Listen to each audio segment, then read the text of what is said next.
Welcome, everybody. So we're just letting everybody in. It's just coming up 10 o'clock. I am your host, Ryan the Lion. If you wonder why I use a childhood nickname, it's because I had a loud voice, always have. But as we moved into corporate life, the aim is that we can all bring our full self to work. So I live and breathe that as part of AFQY and AFQY Women. Hence, you have a nickname with your mates in the sports team, you have a nickname with your family. So I use my nickname to really embody bringing our full self to work. And this kind of feeds into a little bit of what we're going to be looking at today. Of course, we've got a auspicious occasion here today, which is International Women's Day. And, I almost feel it shouldn't be me hosting this, but let me tell you a couple of quick stories about my passion for why we're here today. And my dear mum, who is still working as a CIO, although she won't take that title. That's just an easy one to explain it. Back when she converted the system she runs from paper to technology, her boss was a male who sat there with his arms behind his head, his ankle on his knee like men do, and unfortunately had his fly undone, whether he knew it or not, with his package poking out, while he proceeded to tell her she didn't know what she was effing doing. She was just an effing woman. Now, that's terrible. And of course, when she came home and I was 9 years old and told the family, and Dad's a 6'5", number 8, bit of a monster, and his initial reaction was, I'm going to go down there tomorrow. And you'll be pleased to know that Mum, who's just 5'1", not that size matters, just sort of said, it's okay, I can handle this, I'm just telling you. And she did handle it. So she created a system that the World Health Organization invited the New Zealand government to share with the developed world, or anyone that sent in reporting to the World Health Organization, because no one did it as well as New Zealand. Hence, Mum went on to technically create a world-class IT system. Now that's been replaced. So that was back in the 90s. It's been replaced since then. She hates me telling the story, so if you ever meet it, don't ever tell her you know the story. But you can probably appreciate that as a 9-year-old, that imprint of that story and my father's reaction and my mother's reaction to my father's reaction gave me a pretty good expectation and understanding. Therefore, when this sort of first hit, when International Women's Day first became a thing, I guess, in my radar, probably about 5 or 6 years ago, I was blown away at the stats and the situation, because I'd grown up with, well, in fact, the extra part of that story is when I got to be about 14, Mum came and said to us boys, you know how we always said, sorry, we can't afford that? Well, things have kind of changed a bit now because my job's changed. Don't make a big song and dance about it, though, because I earn more than your father, and it's just, not normal. And, so she was addressing the fact that men traditionally were the breadwinner, and now in our house, Mum was the bigger breadwinner, but don't make a thing about it, but we now could suddenly afford things. So we were like, great, new rugby boots, thanks very much, or softball gloves, etc. So the passion behind this is that I've seen it and I've grown up that way, and I couldn't imagine a world where we aren't all equal. So we're all working hard towards doing so. Now, just letting a few more people in before we get officially started, and just wanted to say, take a moment to share that we would like you to take screenshots. We would like you to take a photo of the screen, however you would like to, and share the moments of today, especially our speakers' stories and our panelists. Share what you enjoyed, what you thought were great insights, to help spread the word. And if you could, the official hashtag is #BreakTheBias. And if you would also add in #AFQY Women, and that way we'll be able to find any of the posts that might be made by the attendees of today's event. So let me go through our housekeeping and our agenda. So we're going to have 4 speakers who are about to come on shortly, and going to go through those 4 speakers who will speak for around about 10 minutes each. Then we will have a panel with 5 panelists, which will be an open discussion that we're going to hold.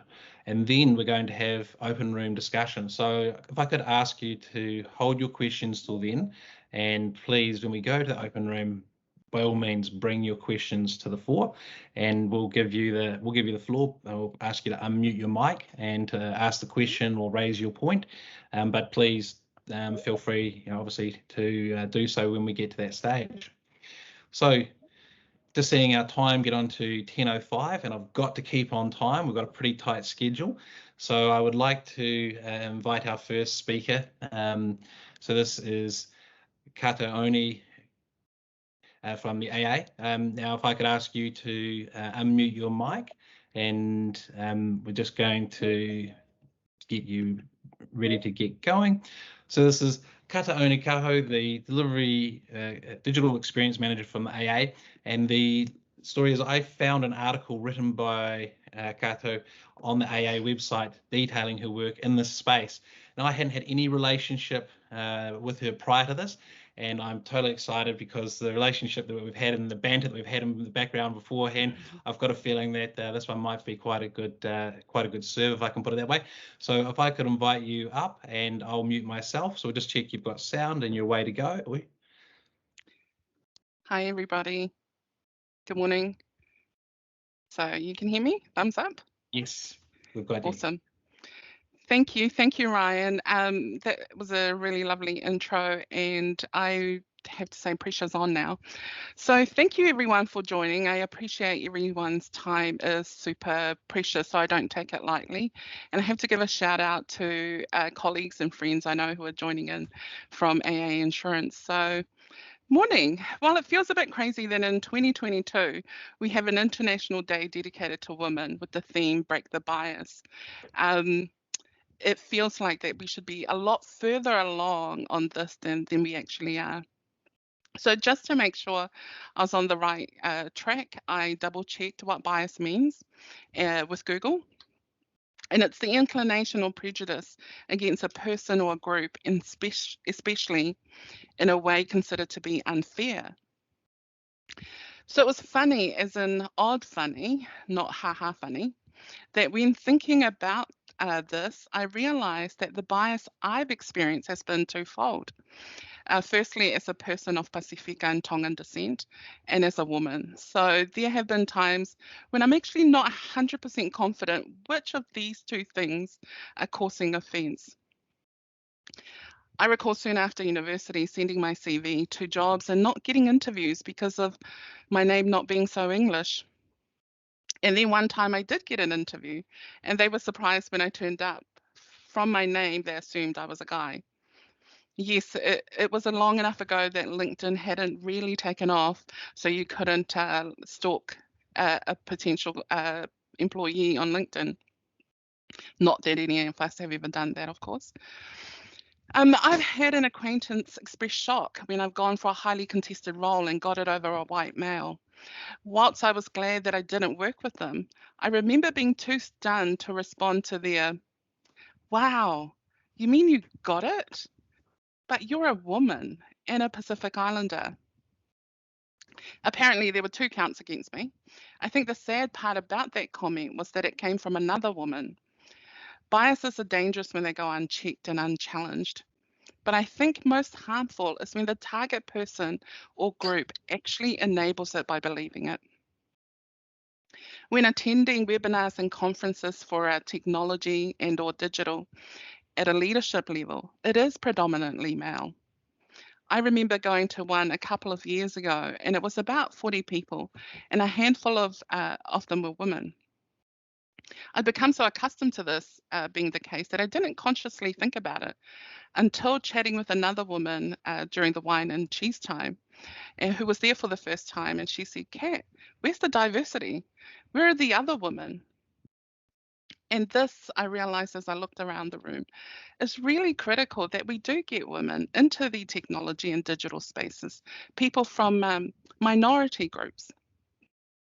Because if we don't, the technology and digital experiences and solutions that are being designed will have, guess what, the same biases of those people who do design and develop them. I think a really cool side note for me here is I started with AA insurance 11 years ago. And what might be a fun fact for some of you is that the apostrophe is part of the Tongan alphabet. It's the last letter of the alphabet. And when I started with AA insurance, it blew me away that I could actually have an email address with the apostrophe in my name. So how do we break the bias? So much can be done and movements and organizations can be set up. But for the everyday person like me, I like to approach this focusing on what I can personally do, what I have control over. So here are my 4 actions and a challenge for any of you on here for breaking the bias. Number 1, be okay with uncomfortable conversations. I'm sure when I talked about some of my experiences, it made some of you uncomfortable. Listen to hear and not to respond. So often we're engaged in conversations, and I know I do this. I rush to explain why something is a certain way, that we don't actually hear how the person is experiencing a situation. I really had to learn that just because I haven't experienced or seen something does not mean that it doesn't happen. So let's be okay with uncomfortable and brave conversations. Secondly, make sure you've got people in your life that will challenge you, but also champion and inspire you to go further than you thought. People you admire and can trust to have your best interests at heart. I've been fortunate enough to have some great mentors, both female and male, who have given me some really great aha moments. For example, a few years ago, one of my mentors told me she did not, and quite passionately, she did not want to hear me tell a self-deprecating story. She said it was anymore. She said it was self-sabotaging. Prior to that, I didn't realize how much I did this. So it was a real eye-opener. I became more conscious of it. Another time while talking to my boss about my aspirations and that I wasn't in a position to achieve this just yet, his response was, "Why not? You can do this." And he began to rattle off the things that I could already do. He looked genuinely confused. I think at that moment, I got an insight on how a guy's mind works. Sorry, Ryan, and any other guys on here. What I figured out is that they look at a set of requirements. This might not be true, by the way, it's just my perception. They'll look at a set of requirements and see what they can do. I don't know if it's true for other women on here, but often I look at a set of requirements, for example, in a job description, and my focus is stuck on the 3 out of 10 things that I can't do. So that was a real light bulb moment for me. And I wonder, is this why men go further?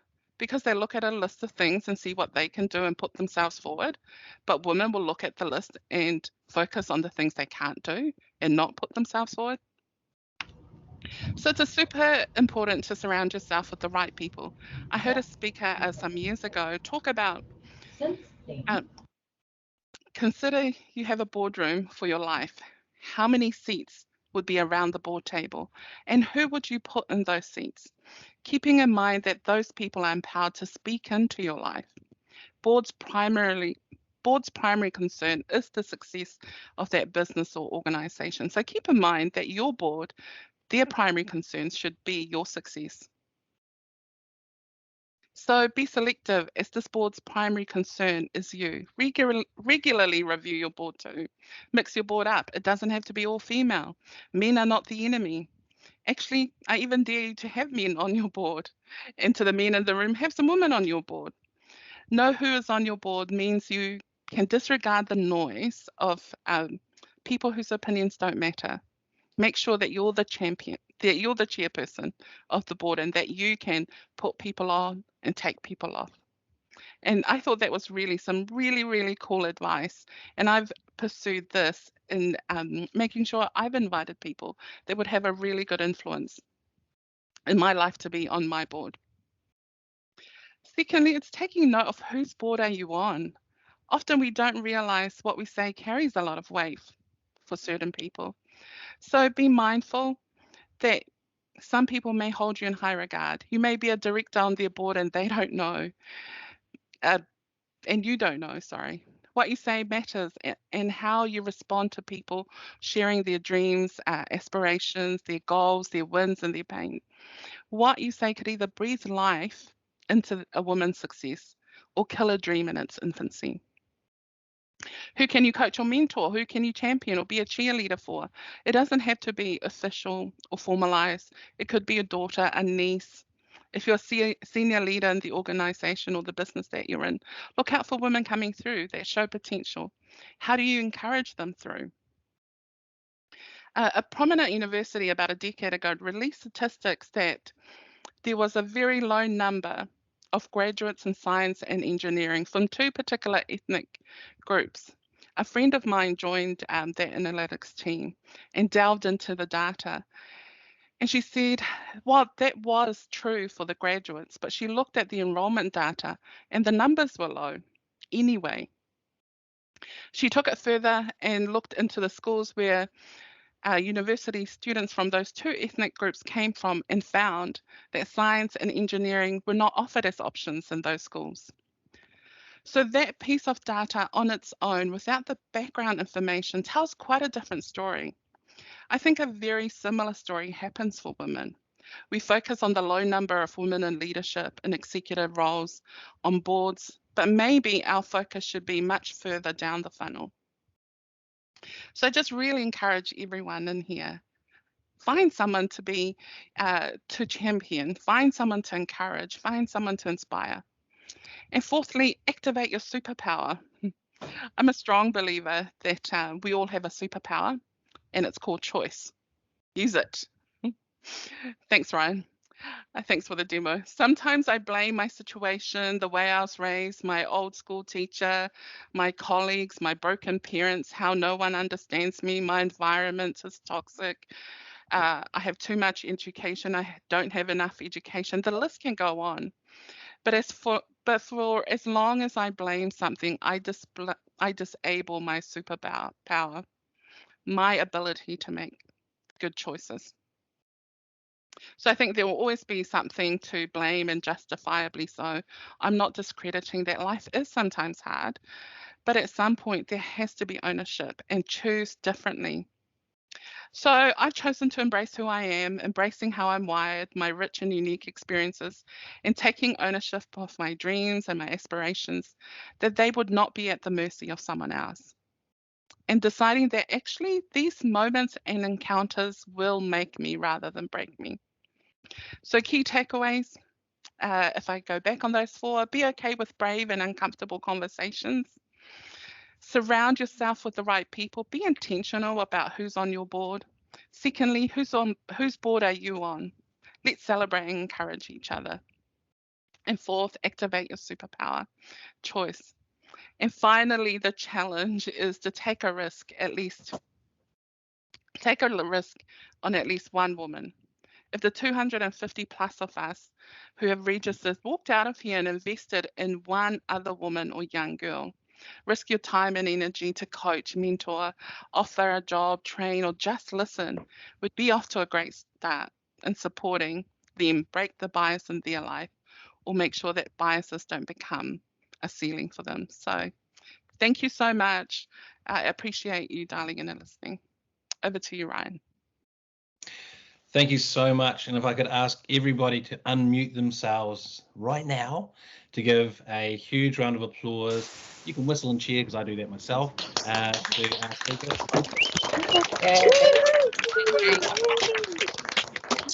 Thanks, guys. Carol, I could ask you to mute everybody. Thank you so much. That was amazing. And I've got my little notes here. The 4 key points around being brave. Get the right people in your corner. That's your personal board, and to activate your superpower. So I loved how you talked about all of those different things that can be part of your life and how you still have your choice. That was amazing. Thank you so much. And I just want to touch on the number of people that I know who have a last name that's not Smith or Ashton and have had that exact problem. In fact, lady who's not here with us today, Donna Marie Ryder, she changed her last name from her Māori name to her English name and actually reapplied for the same job she didn't get accepted to and got the job. So it's a very real thing in terms of that. So last thing before we move on to our next speaker, I'm a little bit behind time, my apologies, is I would love if you are able to take a screenshot if we could put everyone in large gallery, that's the screen you see, and if we could all, on the count of 3, give us a break the bias. 1, 2, 3. Ching, ching. All righty, thank you very much.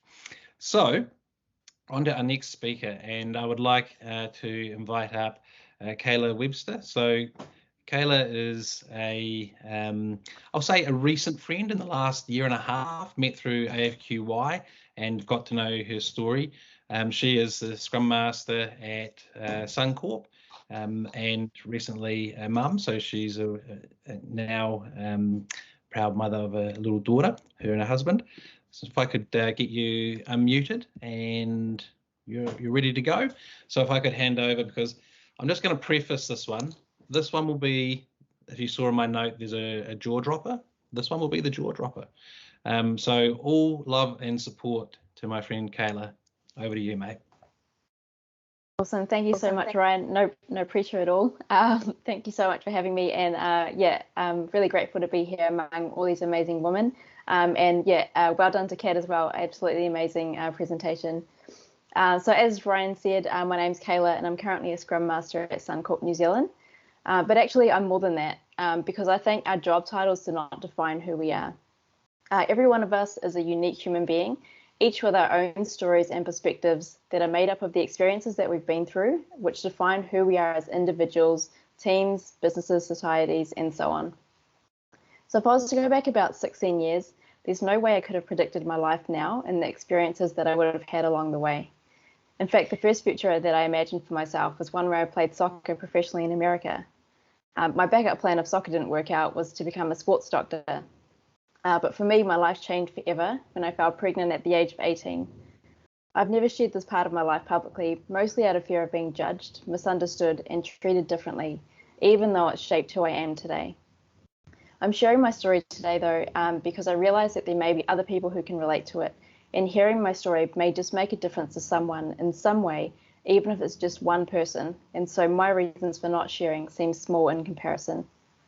So when I found out I was pregnant, I was scared, shocked, overwhelmed, and probably a million other things. I left home telling my parents that I was moving out to show them that I was responsible and I could look after myself. My partner and I at the time made the heartbreaking decision to go through with an adoption as we couldn't give our baby the life that we wanted for him. While I was pregnant, I lived at 2 houses. I remember at the second house, I was sleeping on a mattress on the floor in a bedroom so badly infested with fleas that I could constantly feel them jumping on me. My parents didn't really have a clue as to why I'd left home. I listened to numerous voicemails from my mum crying, pleading for me to come home. They hadn't seen me for so long, and I'd missed Christmas, New Year's, and my birthday, which were usually the best times of the year in our family. I have a lot of gaps in my memory from this time in my life, but I remember the pain I felt hearing those voicemails and picturing my parents' faces, but telling myself I just had to stick it out. Eventually, my parents found out that I was pregnant, and I moved home towards the end of the pregnancy. This was a very emotional time for everyone, as you can imagine. But skipping forward, I gave birth to a beautiful baby boy at the age of 19, and the adoption went ahead. This was definitely the hardest time of my life. I'll never forget physically handing my son over to another couple. Although we knew it was a blessing for them, as they couldn't have children of their own.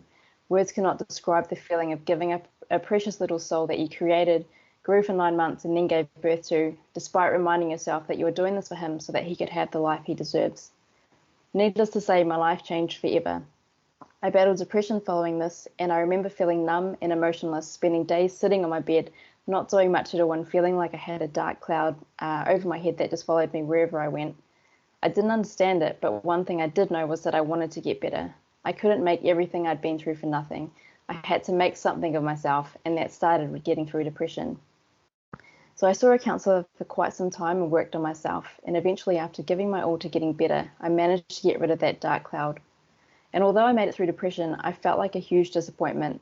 I hadn't just lost my way, but I lost my sense of self-worth and self-respect. And so I let myself be used and abused by others, even though I kept trying to move forward. Things began to turn around when I met my now husband. With him, I felt as though I could be myself. He respected me and made me feel loved for who I was, and I slowly started to find myself again. I'd been jobless and on the benefit after the pregnancy, but eventually I was able to land a job in automotive retail through a friend. I gave my all to this job, and 1 year won Team Member of the Year attending the Business Awards in Australia. Over time, I just felt like I wanted something more, so I ended up leaving that job without having another job lined up, which left me jobless again, but taught me a good life lesson. After a while of sending applications off for various roles, I landed my first job in the corporate world, working as a customer service representative in a call centre. This was a pivotal point in my life. I was working, I was rebuilding myself, and I felt a huge desire to be successful and make something of myself. I wanted to be someone that my parents and my son could be proud of, and I wanted to show everybody who told me that my life was over or my life was ruined that I could in fact be somebody. From this point, I allowed myself to dream big, I set goals, and I chased them with so much drive and determination. I started university at the age of 24 when most people had already finished. I couldn't afford to stop working, plus I wanted the work experience, so I decided to study extramurally. 9 years later, I submitted my last assignment and graduated the following year at the age of 32, crossing the stage while I was pregnant with my daughter. I can't wait to tell her that we graduated together. For those years, my life was basically work, study, and assignments. It took some getting used to at the beginning, but after a while, this life became normal for me, work during the day and study in the evening and weekends. People told me I was crazy, they questioned why I was doing it, and I was even told that people wouldn't care when I graduated, that it was just a piece of paper. Initially, yes, I started my degree to support my career, but over the years, I realized that I was gaining so much more than academic knowledge. I was learning skills like discipline, time management, collaboration, self-care, and resilience, just to name a few. I was also learning so much about myself and what I was capable of achieving when pushed to my limits.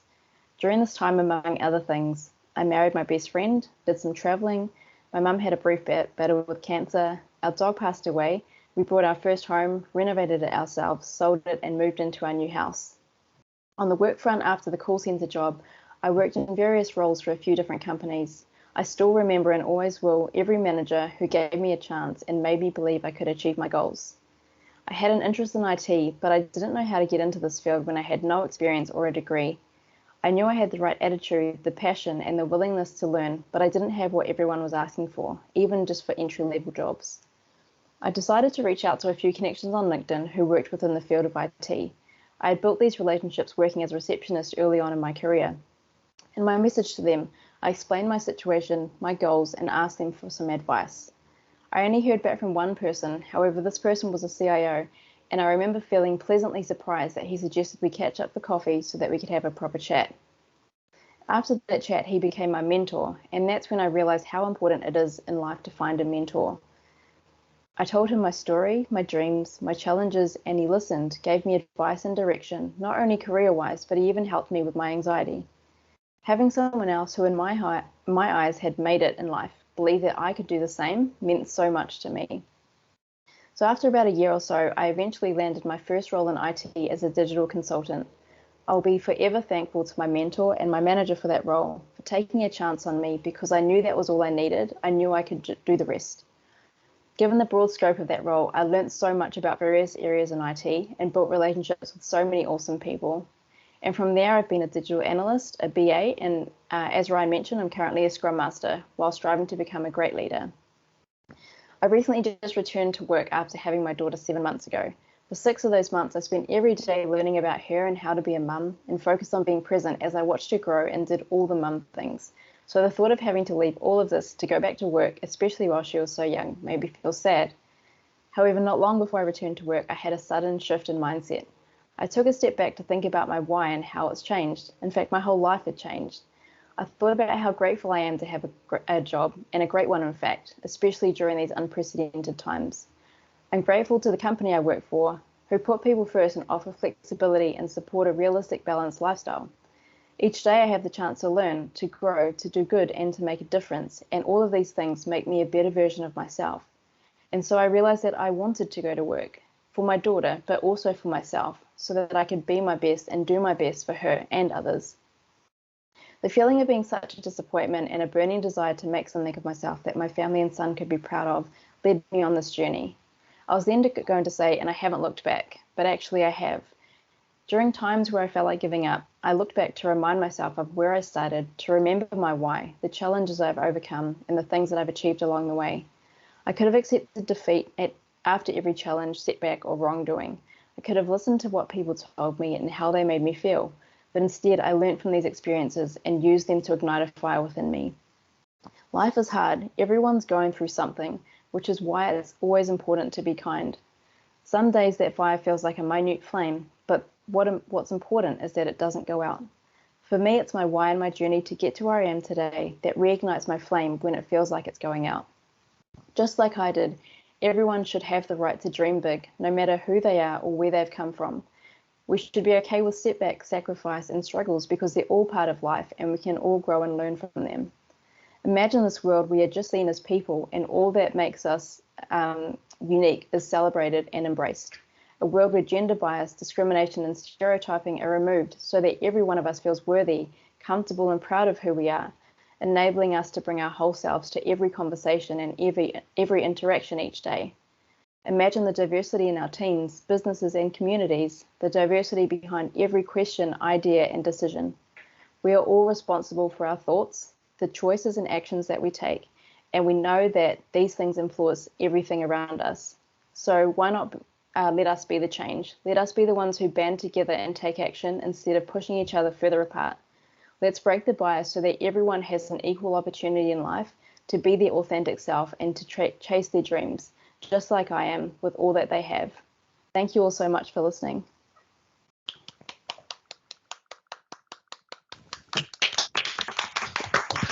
Welcome everybody. Round of applause.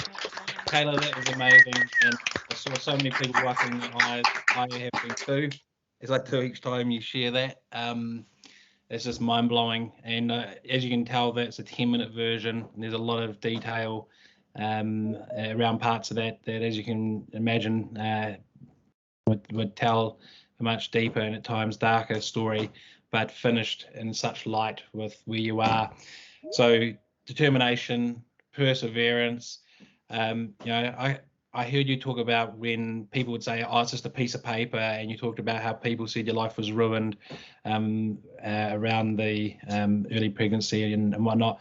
And I just reflect on parts of my life, and I got messages different to those specific ones, but in the same concept, and I bloody listened to them. So I just want to say you are a hero in my eyes. You're a hero to me because you didn't listen to the crap that people said. You rose above it. And that is an inspiration to me because it will happen tomorrow. It will happen the next day. We will all receive that person that gives us some level of crap.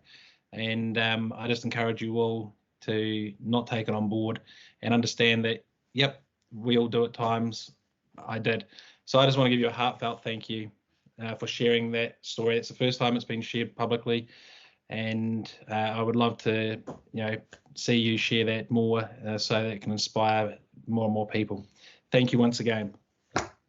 So now on to our next speaker. So hard act to follow is the typical thing that people say after any speaker, and that's why I deliberately chose Halaevalu, because her story takes us into the light again. And this is the one that I said would be inspiring. All stories are inspiring today, but Halaevalu is currently a student. I'm going to steal a little bit of your thunder. She is also an intern who's already been given a committed job at the end of her internship with the company she's working for. And it's none other than Fletcher's, so it's a pretty hard company to get into. But the inspiring part is what she does for kids and how she uses her passion for maths to help kids. So if I could invite Halaevalu up to speak, got your mute off.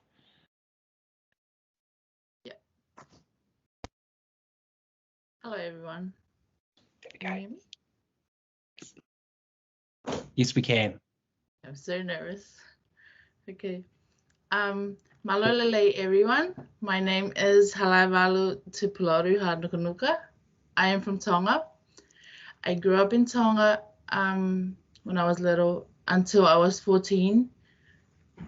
My parents passed away when I was 14, and my uncle brought us all here with my siblings for a better opportunity, life opportunities. My father was a marine engineer and my mother worked at the bank. They both love maths, and I love maths ever since I was young. I used to love doing maths homework, like using abacus at primary school. I used to love playing with the old cars in my dad's old mechanics work. Growing up in Tonga is a huge blessing for me. My culture plays a big part in my life. A great Tongan story I'd love to share with you guys is our beloved Queen Salote. She was a great female leader. Tonga was known for when she attended the coronation of Queen Elizabeth II. During the coronation procession, it began to rain, and she refused to cover her carriage and rode through the rain. She won the hearts of generations of British people. It is a Tongan tradition that one should not imitate the actions of the persons one is honoring. In Tonga, family is the central unit of Tongan life. Tongan family consists of not only nuclear family, but extended family as well. It's also part of the family, which they contribute to raising a child. A whole Tongan society contribute to raising a child, not only being educated, but being religious and practice of healthy lifestyles.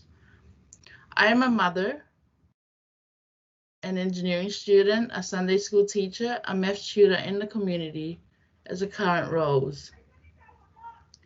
After I proposed to her, this maths class, it's my first initiative. I proposed it on the Facebook platform. It went from 52 kids enrolling in the first 2 days to over 100 kids after 2 weeks, and over 200 from all over the country, even out of New Zealand. The first class was crazy that the kids didn't want to go home, and parents were connecting with other parents.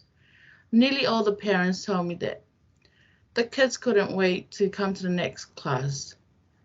Even they said the kids are enjoying math so much that they don't even want to go to bed at night from doing maths all day. We only started February last year, and around 10 students topped their maths in both high school and primary school, and all of them have improved maths. Even up to yesterday, one of my students topped Year 9 Dilworth School, mathematics. It is the best thing I have ever done in my life, but being a teacher, a mother, a nurturer to these seeds of tomorrow. I do it with my whole heart, with pride and joy, as if they're my own kids, knowing that they will become better people, not only in maths, but to light up hopes in kids. I am breaking bias by having my own ability as a woman to nurture people in maths. I'm currently studying engineering degree at the University of Auckland. I made it there after finishing my mathematics and statistics degree, and also did a bit of construction engineering.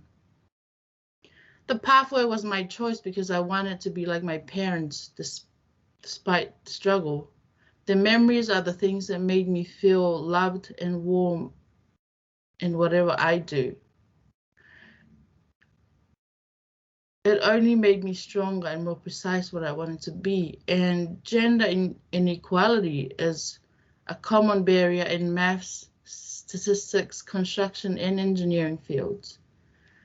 In my maths degree, I had an assignment which I was supposed to demonstrate a mathematical idea. So my idea was to run free maths classes in the community to avoid any barriers, including gender inequality.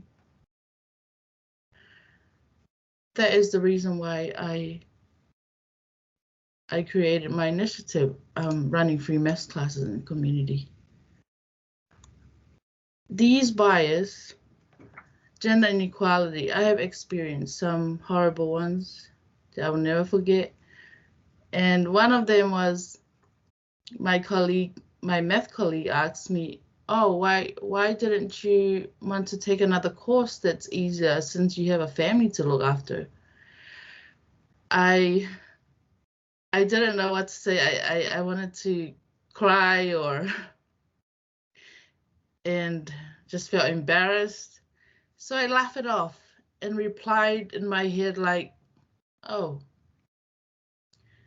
then why do I achieve the same grades as others who are single and have parents and have everything? But I didn't want to say that. In my heart, I know it is because I'm a woman. And I keep telling myself that behind every successful man is a great woman. Whether she's a mother, a wife, or a daughter, it is what made them feel loved and wanted to succeed in something. My encouragement to all women out there going through what I've gone through is never back down if someone made you feel you are less because you're a woman. I want you to make sure you use that to empower yourself, to shoot yourself to the sky where people look up to. And all the best with everything you do. You shine bright like a star. And that's all from me, everyone. Thank you so much, Halaevalu. If I could get everyone to take themselves off mute.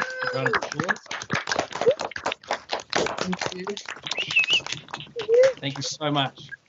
And yeah, my goodness, I'm sorry to hear about your parents passing away age 14. Interestingly, when I talked about my mum at the beginning, her father passed away at the age of 14, and she also received a hard time for various things around that back in that era. So good on you for taking that and empowering yourself with it and following in their footsteps. I can only imagine how proud they are of you, looking down and seeing everything that you're doing, and also, you know, reaching out and helping so many kids.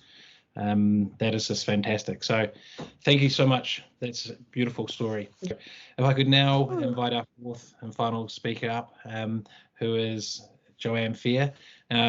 Joanne, probably unknowingly, because I've never told her this, but she has become a mentor of mine, a friend first through being introduced through business, through a range of people, and we've done a range of things together. But just the advice that you have given me, you're right here, I shouldn't say she has given me, you're here, has given me over time has been amazing. So I just wanted to thank you for that, and you'll probably glean from some of her experience. She's now running her own startup, which is her passion, and I think it might be moving out of startup into scaling, but harks back to the working in a range of blue chip organizations, as we would say, with the last one being the CEO of Fonterra Brands, nonetheless. So with that, Joe, I'll put myself on mute and invite you to share your insights with everybody. Thank you so much. Well, thank you, Ryan. I wasn't aware of that, and I'm actually feeling very emotional here listening to those three incredible stories, so I almost have to take a moment. What I wanted to share today is something that I've been reflecting on a lot as we look at International Women's Day, and that is, and it comes back to something Kato'one said, in fact, around how often we internalize the biases and believe them, and that's one of the most damaging things, I think, for us as women often. So I just wanted to share a couple of stories, being mindful of time from my own career in the hope that it might be helpful for others. So my background is very traditional. Went to university, I did law and languages. I went into New Zealand on their corporate management program, fell into HR by accident and had a fabulous career, first with New Zealand and then with Fonterra. I had the opportunity in HR to work in different parts of the world and do some very cool things. But I reached a point when I was about 15 years in where, while I was still enjoying my role, it was starting to feel like I had seen these issues before, and I wanted to think about a career shift. And like many of us, I didn't want to think too high. At that point, I was in a very senior HR role, and I was thinking, you know, maybe I could take a few steps backwards or sideways, do something different. And I happened to be in the Koru Lounge with my manager at the time, the fabulous Jennifer Kerr. and said to her, look, I'm thinking about a career change, might do a sideways move. What do you think? And she said, I think that's a brilliant idea. Why don't you think about the Global Account Director role for Nestle? Now, for context, that role in Fonterra is its largest external customer account. It's a significant sized P&L role, highly sought after role, and people from HR just didn't go into those kind of P&L leadership roles. So I fell off my seat and said to her, look, you know, I was thinking something really not at that level, but sure, if you talk to the hiring manager and he doesn't laugh, why not? Let's have a conversation. And she spoke to the hiring manager, and he didn't laugh. He was very supportive, and I entered into the process. And as I reflect back on that time, it really makes me realize how much we do internalize all this thinking and socialization. And I want to come back at the end around how the issue is not men or women. The issue is actually a patriarchal system that socializes us into certain expectations. And for me as an HR leader, the thought of actually moving across to do a large sales role as a female just seemed insurmountable. However, I went into the process and didn't really think I would have much chance of succeeding, because after all, like so many women, I looked at all the things that I couldn't do. I'd never worked with customers before. I'd never had a good understanding of international trade. How could I be considered for this role when there were so many other highly qualified people who would be interested? But I went through the process, and in doing that, I prepared really, really hard. And what I did was I took all those areas I didn't have experience with, and I thought about all the ways I would close the gaps. And when I sat down and went through the interview, I was able to talk to the different ways. I hadn't done international trade, but I knew all the people who did do international trade, and I was going to sit down with them and learn. I hadn't done customer-facing roles, but I'd done plenty of relationship roles with HR and so on. Coming out of that process, I was lucky enough to be offered the role. But that actually set off a crisis for me, because all of a sudden I realized the expectations and the weight that brought with me. And the first one was my own. You know, here I was in a very successful senior HR role. What if I moved across into this role and I was a complete failure and I would never work again because, you know, I had taken this huge gamble, and what was I thinking to do something? And then I realized that was my ego, and I kind of got over it and moved forward. Then I went away to do a course, and I was talking to an old colleague, and it was still very confidential, but I said to him, look, I'm going to be moving into this role. I'm going to be managing a multi-billion-dollar P&L. You know, it's really exciting. And he looked at me and said, boy, they must really trust you. And I just fell apart, because then it was like, oh my God, I can cope with my own ego, but now I'm potentially putting Fonterra's millions of dollars at risk, because how could I go and do this role, and what if I fail for Fonterra? So I rang my manager at the time, and I said to him, I can't do this. I have to pull out. I'm going to let Fonterra down. All these people are putting faith in me, and I'm going to lose the company millions of dollars because I don't think I know what I'm doing. And he just laughed. And he said, first of all, Joe, if you think that an individual person can lose that much money, then we have a much bigger problem with our processes and systems. So fair enough. But second, he said something to me that I've never forgotten, and I've kept with me the rest of my career. He said, we've got you. We're putting you into this role because we believe in you. You don't have to know all the answers. There's a whole community of people around you that want you to be successful and will ensure you are. And with that, I did go on and do the role, and I didn't lose Fonterra millions of dollars. In fact, it all went very well. But it made me realize how often we look at other people who are successful and we think it's easy, and we think that they've got it. The very first meeting I went to with my team, there was a person up presenting, and they were using acronyms I'd never heard before. And I looked around the room and I thought, this is because I'm from HR. I don't understand it. You know, it's about me. And I turned to the guy next to me and I said, what does that mean? And he said to me, buggered if I know. And all of a sudden I realized that we're all faking it to some extent, right? And, you know, my message to everyone as women is that it's so easy to think that everyone else, and, you know, Harvard did a piece of research a while ago that we mistake confidence for capability often. And in the environment we live in, men are often more socialized to be confident in their decisions. And as women, we often internalize, it must be us, our lack of knowledge, our lack of information. Actually, often the case is no one knows more than you. They're just more confident, or they appear more confident. And the support is all out there when you need it. So actually, a little bit like Kato'one, when I moved into that role, I chose 3 amazing, all men actually, as my mentors on different things. I had a mentor who I went to when I had a question about customer. I had a mentor on technical, and I had a mentor on strategy. It was a female mentor who helped me move into that role into the first place.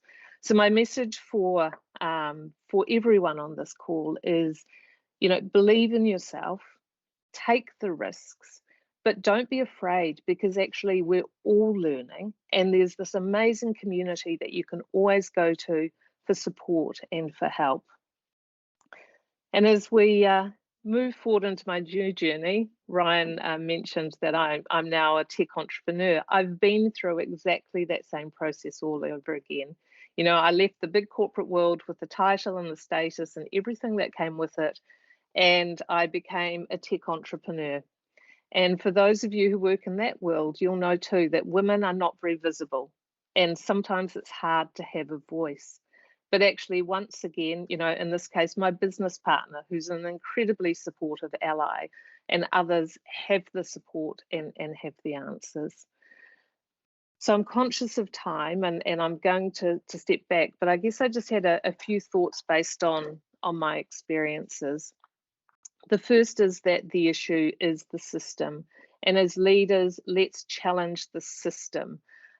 So for example, when we're making decisions about REM and it's the loud, confident person who's asking for a REM increase, have a look at the other people, and particularly the women, before you make the decision, and make sure you're being even-handed. I'm very aware of my privilege. That's a learning journey that I'm on at the moment. And, you know, one of the things I'm trying to do for me personally in breaking the bias is understanding and listening to different voices and different perspectives. Whether it's advocacy groups like Make It 16 that are advocating for a youth voice for voting, whether it's learning Te Reo Māori, so I have a better understanding of Te Ao Māori. It's starting to try and be open to more perspectives and understand those different wisdoms and voices. And finally, it's really reaching out and surrounding yourself with those mentors and those people who support and believe in you, because those are the voices that will lift you up on those tough days and enable you to succeed. But most of all, you know, my encouragement would be, you have everything you need right now. Just say yes to the opportunities, and then figure it out, because it's all there. Thank you, and thank you for the opportunity to be with this amazing group of women today. Kia ora. Thank you, Jo. And if everyone would again.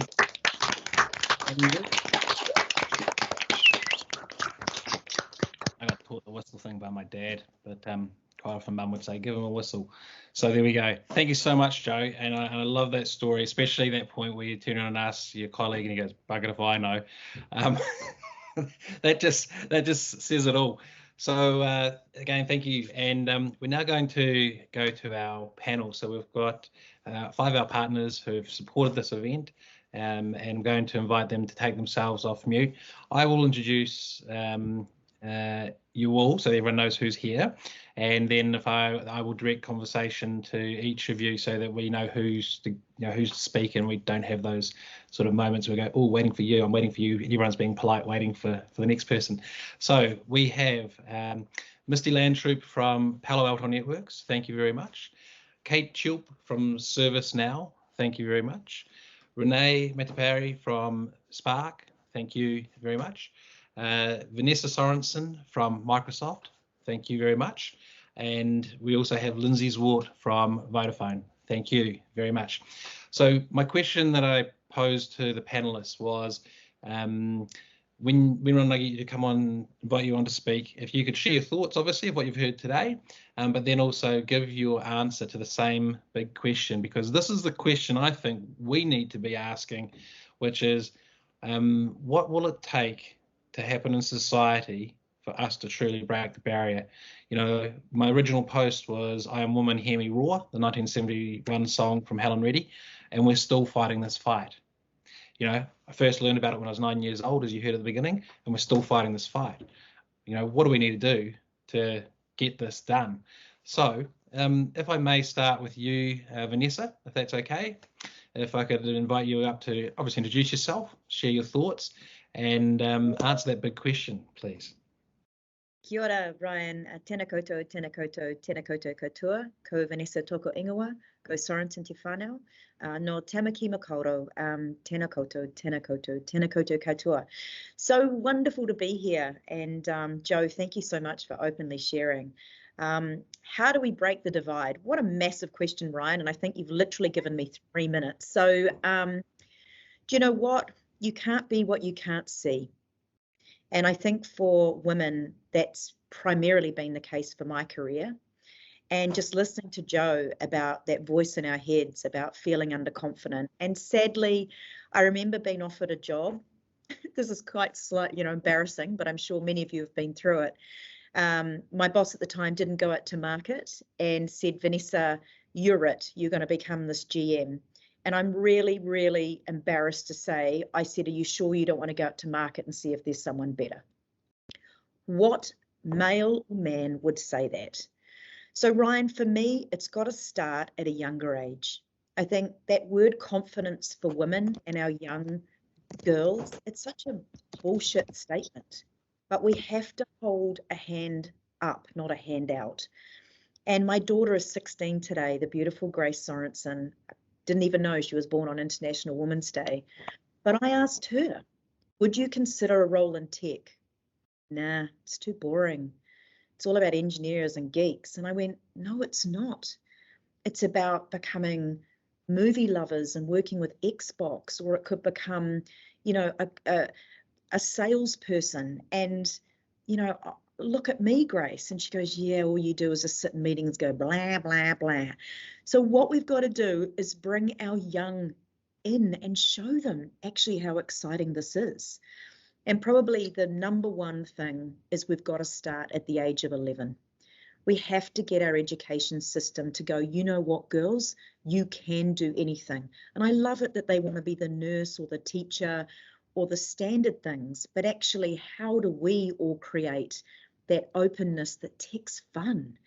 So I'm really privileged to be part of a project that Microsoft's doing actually with the Ministry of Education, which will also be in full te reo Māori as well, which will be the Netflix for education. This is going to be a way for our teachers and our kids to work out how they can learn, and it's all going to be about tech.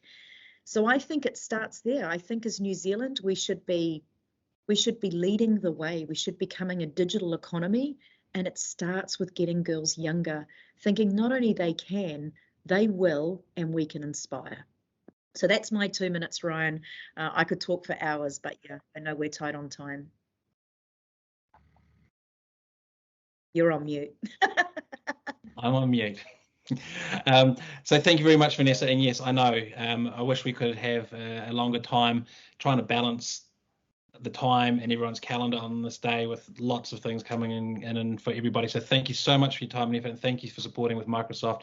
We really appreciate it. Now, if I could go to Renee Mateparae from Spark, you know, equally, if I can invite you up, and I probably totally embarrassed Renee, and I'll do it again. I looked through her profile on LinkedIn because I know Vanessa, I know Misti, I know Lindsay, and I've just met Kate. We went on a dog walk together, actually, it was our first meeting. But I had no idea who Renee was, so I looked her up on LinkedIn, as one person mentioned earlier, and put the comment about, think it has succeeded in almost every major blue chip account you'd ever want to work with. And my additional comment was, that takes two things, IQ and EQ. And having failed at EQ in my younger years, I know the pain of not achieving the goals.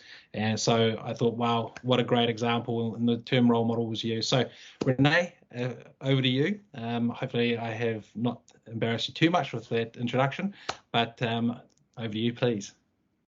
I think I'm going red. Thank you. That was an amazing introduction. I just wanted to say thank you to all of the speakers today. You guys were inspiring, tear-jerking, and I wrote down heaps of takeaways from it. So thank you. In terms of the question, so what will it take to break the bias? I think it's a pretty big question to answer in hopefully 2 minutes.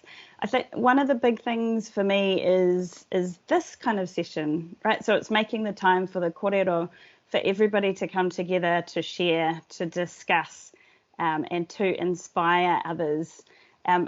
For the speakers today, don't underestimate the impact that sharing your stories and sharing your journey can have on others. But after all of these things, and thanks also to Ryan and the AFQY team for pulling these things together. I can't stress enough the importance of the kōrero. But beyond the kōrero, it's going back into our day-to-day jobs, and it's walking the talk. So it's doing the hard mahi to actually make a difference. It's for, I think, all of us and all of our organisations to be transparent around what we're doing in the diversity and inclusion in our aspirations. But it's also about embedding that in our day-to-day and just the way that we do things in our organisations. And I put that on all of us to do it. And then it's about paying it forward. So how do you help others to be more diverse and inclusive in their thinking?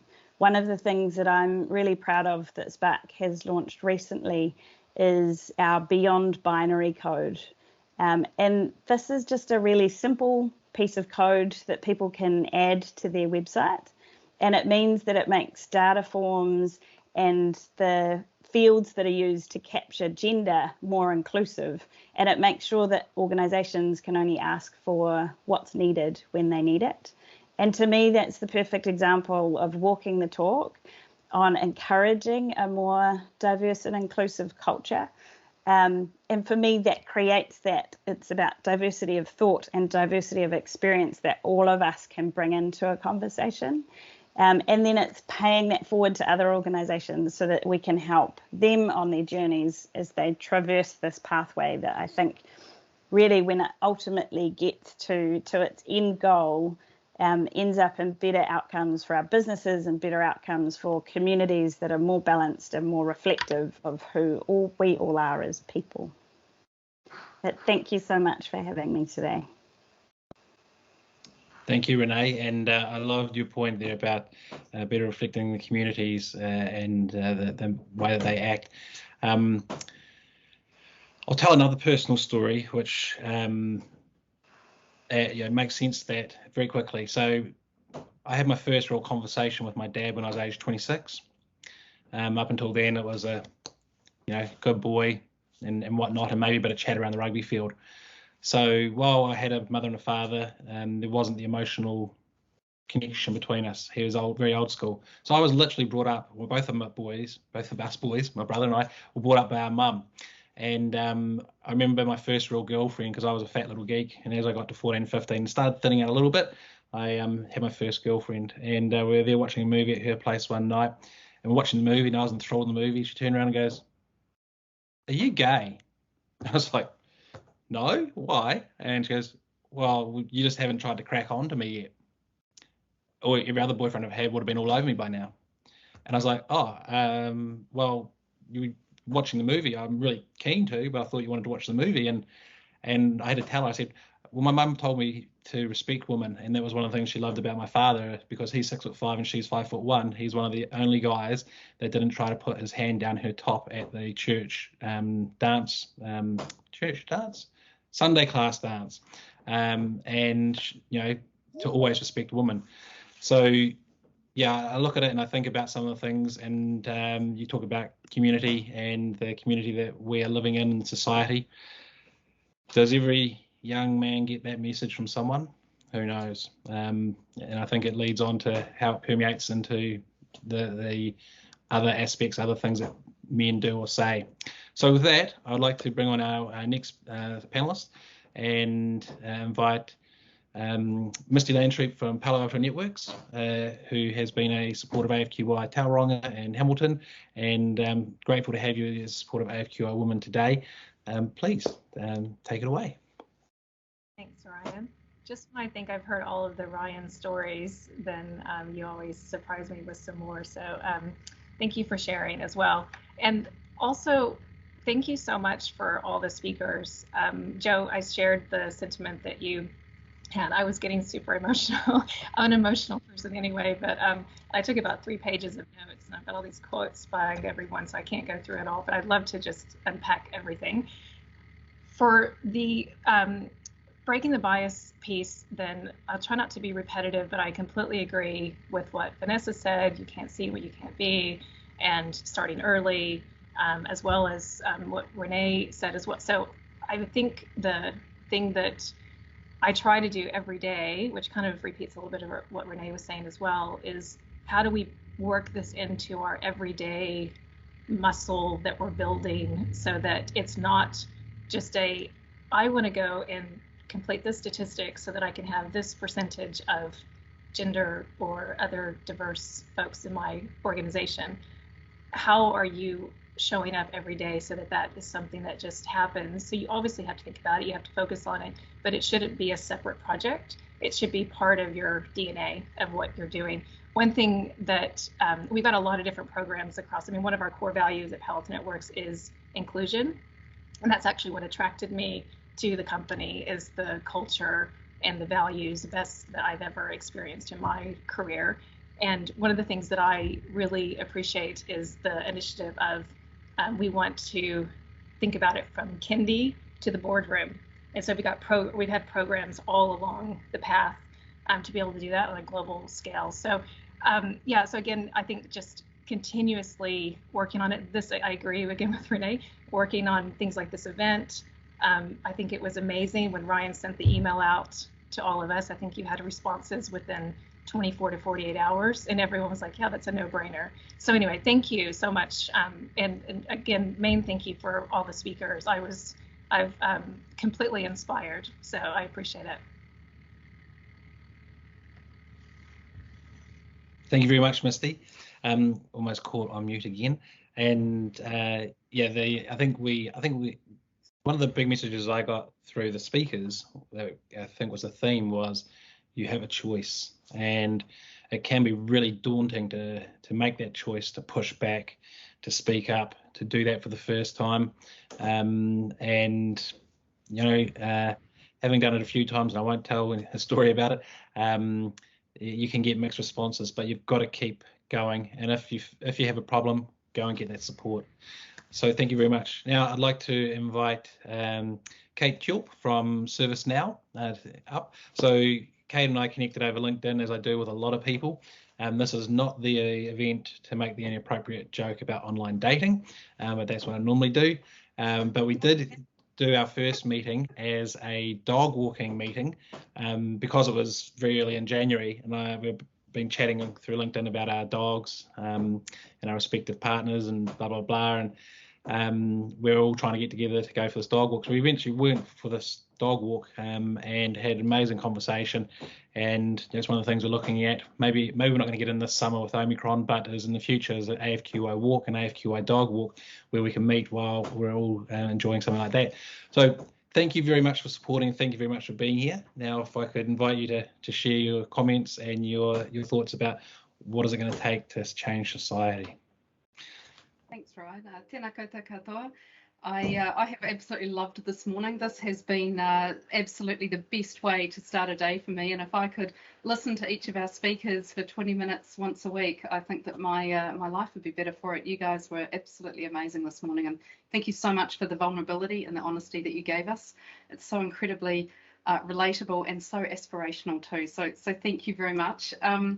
The dog walk thing, by the way, is probably one of the best first meetings I've ever had. It's really changed the way that I think about how we show up in business and showing up as our whole selves and having the permission to do that. And that's also what I've really enjoyed about the speakers this morning. So thank you. I think International Women's Day is a really interesting time because it's like your annual performance review. To sit back as an organisation and go, oh, that's right, how are we doing on that? And how do we really look? And it's prompted some very interesting conversations, two of which I'll share with you. One is around my dinner table last night with my 11-year-old son and my partner, Andrew. And I was explaining to my son, Jack, you know, that this is my day-to-day and this is what these are the events that I'm doing and what I'm talking about. And we got on to equal pay. And I was trying to explain the concept to him, and it sort of wasn't sticking. I could just see him looking at me going, but I just don't get it, Mum. I don't get that you're saying that women get paid less than men. I don't understand. So I tried to make it real and said, right, well, imagine that I'm going to pay you $10 to do a job, and that job is your series of chores around this house for the week that you get pocket money for. And your best little mate, Hannah, whom you think is amazing and the sun shines out of her, and you know you think is just super clever at lots of things, and you defend her whenever you think she needs it. And he's known for a long time. And I said, I'm going to pay Hannah $7.20 to do exactly the same jobs that I'm going to pay you for. And he's just like, what? That makes no sense. Like, you know, I can see him not clicking. And then I said, well, and then I'm going to pay your beautiful little cousin Leilani, who I didn't have to explain to him, but for the benefit of this audience is Māori. I'm going to pay Leilani $6.40 for that same job that's being done around the house. And the look on his face, I am grateful for, because it gives me hope for the future. His reaction to me was, oh my gosh, Mum, that's so wrong. That's so wrong. Who can change that? And he was just incensed that, you know, Leilani and Hannah would not get paid the same as him. And his next question was, how is that even legal? We should tell the police. We should tell the police, Mum, that this is happening. And I just thought, yeah, that's right on, boy, right on. That's exactly what we should do. We should call it out. We should say that this isn't okay. And I think International Women's Day is a good time to think about lots of injustice and lots of inequality that still exists in 2022, right across the world, and certainly in our country here in Aotearoa. And it made me think about how leaders have power, and leaders are the police effectively. If you want to tell the police, then you should tell the leaders, and the leaders should make the change. Because I think what we're dealing with still in 2022 is we keep explaining away the problem. And I loved it when you were speaking, Kato'one, about how you can't fix a problem until you sort of understand it, and you've got these low entry level, you've got these graduates coming out of university and qualifications, and there's not enough of them, and there's not enough female, and there's not enough Māori and Pacifica and diversity, but actually the pipeline coming in isn't enough. And then Halaevalu, you spoke about the maths classes that you're leading. I was like, yes, we're getting to root cause. We're getting down to the root cause. And I think that's where we need to go. So if we talk about what do we think needs to change in society to achieve gender equality, in IT, we go to root cause. Otherwise, you can never fix the problem, and you can never guarantee that you won't have that problem again. And root cause analysis would tell us that we just haven't got enough women, girls coming through, like I think it was Misti spoke about from kindy. So from kindy all the way through to the boardroom, we need to change the pipeline.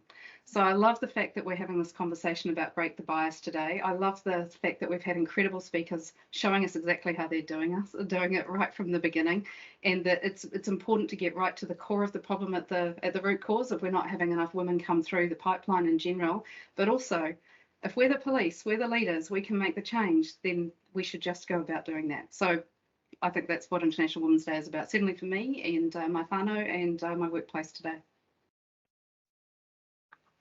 Thanks, Ryan. Thank you, Kate, my free-range working buddy from Vodafone. So Lindsay Zwart is the Director and Enterprise Lead for Vodafone, and also one of our panelists. So I have asked everyone to answer the big question about what do we need to do to change society, and I think that Lindsay's got some diverse experiences herself from different parts of the world, and of course would love you to share those. Over to you, Lindsay. Hi, hey, no problem. Thanks, Misti. I thought I might have just gotten out of that one quite easily. What a great morning It's so nice to hear from everyone. I think to answer your question, something that Joanne said around the issue is the system. And so when I think about companies, I think about the need for us to become bilingual in diversity. And what do I mean by bilingual in diversity? What that means is you have to change the language that you're engaging our men and our women within our organizations. And if you think about our training, our coaching, our development, our leadership training, they're probably created 50 years ago for men, and they've never been changed. And we have to think about how we engage our coaching, our development for women, and that is built and created and meant for women. I can't tell you how many networking events I've been invited to go fishing and golfing. Well, I don't fish and I don't golf and I don't do well on boats, as many of my friends know. And we have to think differently. Actually, someone gave me this example this morning. They said they were invited to speak to an International Women's Day event at 7 a.m. in the morning, and they've got 3 kids, young kids. And you think things are not created for women. And so we have to think about the infrastructure that we have. We think about how do we wrap everything around enabling women to grow and develop and build and become bilingual as it relates to diversity, because the language that we've used in the past is not the language that we should be using in the future. And so I'll leave you with that. The other comment I'd just like to make is I love hearing all these programs. All of our organizations through Microsoft and Palo Alto and Spark have built to really support developing women, whether it's code or STEM programs, etc. I know at Vodafone we're launching our Girl Can Code Like a Girl, which is the international Vodafone program. We're partnering with Microsoft and Women Rising, which is outstanding program. And so I just put out there, I'd love to see more of our corporations coming together to really help each other, to make sure that we support the STEM, the youth within the New Zealand community growing and developing. And so with that, Ryan, I'm going to let you now open for your questions. Thank you very much. And if I could ask everyone to unmute for a round of applause for our 5 panelists and partners. Again, amazing input, amazing insights. Thank you so much. Thank you. Okay. So now I'd like to open the floor, and anyone who would like to offer their thoughts, insights, reactions, please, we'd like you to get involved. And everyone politely stands back, waiting for them. Cherie's got her hand up, Ryan. Cherie, would you like to unmute yourself and turn your video on? Oops. Doesn't want to unmute. There we go. Now You were off mute. No, you've put yourself back on mute now. You got it. Excellent. Well, I love hearing more Ryan stories. They're always very, very interesting. I feel like I'm going to be a downer here. I have loved hearing everybody's stories and the insights everybody's had. But having been off work for 3 months, I've seen, as Ryan is aware, the number of times I heard, "You are the strongest candidate, but," and they go with a male candidate. And that happened more than once. Well, I want to say thank you for being brave enough to speak up with a real life situation that's not rosy. I think that everyone has probably faced it, and probably most are not comfortable raising it. I certainly know that when I've had to raise things like that, from my perspective, I'm not that comfortable. So, and that's exactly what I want out of AFQY, is for the real deal to hit the road. And I just want to introduce Sherry, because I know Sherry. Not only has she started as a developer and worked her way through just about every type of role, from developer to BA. She's created design-led thinking courses, service management. she took a company that I know. Thank you for sharing that. And obviously, if there's anyone in this call, then I would back Sherry in any organisation. And I'm sure that in this call, there are many other people in some situation like that. But what I wanted to do is now open it, say thank you for that. Thank you for your openness. And that is a great example. And bring it back to the group for any other questions or sharing. I want you to feel safe, supported. And if there's anything I can do to help anyone, then I will be there to do so in these, especially these employment situations, but any situation. So any other questions? Hands up. I just, sorry, I just wanted to say to Sherry that you've got a lot of people, I think even on this call, that you could reach out to and speak to. And so don't give up. I've had some pretty crazy situations in my career and other people thinking that they knew more of what was best for me versus myself. And so if that's it, that's one thing. And I know it's easier said than done, but it's, you know, continue to back yourself. It sounds like you're doing all the right things. And there's, I can't remember who said it, but that just there's, I think it was Joe that said that, you know, there's a lot of people here that, that in this community that, and in this country that, that are here to help and support. I mean, I've been told crazy things. Are you sure you can do this job as a solo mom? Are you sure this is the right thing? When I had one, and then when I was married and she was a baby, are you sure you can do this international job in Western Europe because you've got a 2-year-old baby? And so I'm like, okay, pretty sure that a man would never get asked that question. So anyway, my point is, you just, and it sucks. I mean, so there's no other way to say it, but you just have to keep going, and you just have to continue to back yourself and surround yourself with people that will be more positive. And yeah, so anyway, that's just my 2 cents. And Misti, thank you for sharing. Thanks for saying that. I totally agree. I think when you were talking, Sherry, a few things popped into my head. One is, as organisations, we've got to push to make sure we have diverse panels when we're interviewing candidates, and that helps. And we almost should be asked, when we're in interviews, we should be asking, wow, we're not talking to our diverse panel through the interview chain. And there's a quote from Madeleine Albright, the former US Secretary of State, which says there's a special place in hell for women who don't support other women. And as a community, we have got to stand together and lift women up. And that is exactly what you just saw Misti doing, right? And so together, we're the team that are going to help lift women up. And so that quote always just sticks with me. It's actually up to us.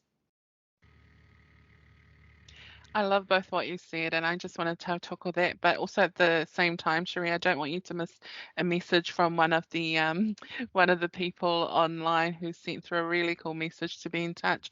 But also just want to say that it's as hard as it is, I think, like Misti said, celebrate the fact that you don't have to work with them. You will find the right person and the right fit, and be really glad that you didn't end up with the other people who didn't take you. Thanks, Sherry, for sharing your honesty. And I think it really comes back to the point that a number of people have made, and something I feel very passionate about, which is it has to be systemic fixes.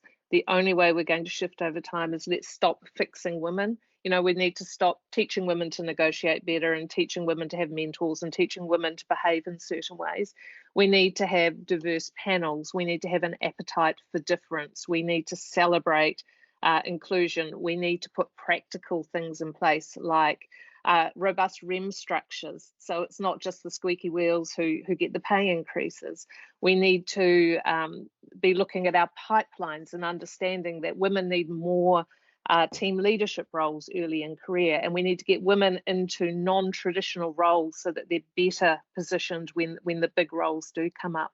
And I think for too long we've focused, and I know someone mentioned Penelope King, you know, for too long we've focused on trying to make women different or better.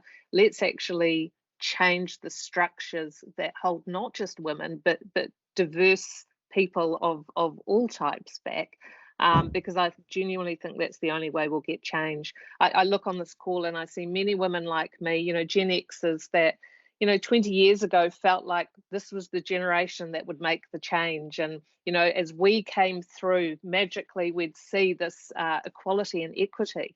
And it breaks my heart that we still have this conversation today, and that our young women are still subject to the same challenges, because we are structured around, workplaces are still structured for a work life of 50 years ago, and not actually what the needs are today. So that's my little rant, but I challenge all the leaders on this call who are in positions to do something about it, is put the systemic shifts in place, challenge your policies, your processes, and your systems.